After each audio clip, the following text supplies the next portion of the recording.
because of the friends that I've had that were Right. men that, like I said, that just did not go well. Yes. And I don't want that kind of stuff to happen again. Cut to the heart of the conversation with what I'm hearing from you.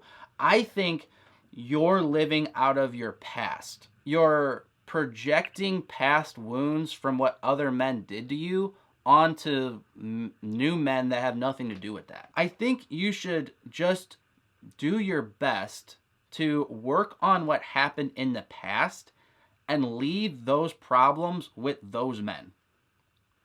Because Yeah. otherwise you're always going to be reacting and trying to like respond to these things that aren't happening right now.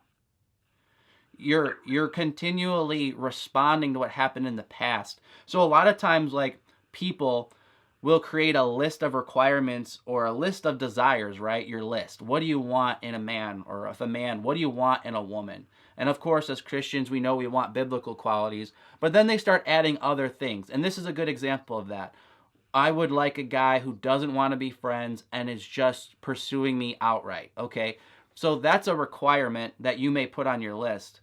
However, that's not a biblical demand. It's an okay desire, but really what that is, it's a projection of your past hurts. And so you start making a list of past hurts basically of you're trying to find this person who isn't going to hurt you like other people in the past hurt you. And it starts putting up a lot of extra barriers that make it difficult to get to know people.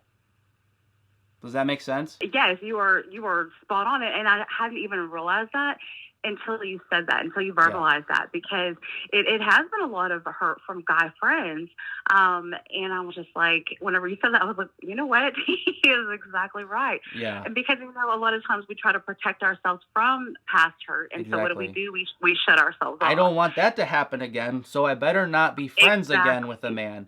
And exactly. rather than, of course we don't want that happen again, but rather than, cut off friendship with men who may, be something more in the future, you would want to more so look at the quality and character issues that that man had who did that to you and say, okay, now I can pick up on that better. Rather than just projecting that hurt on the whole friendship idea, you want to more attach that issue to a more specific character defect.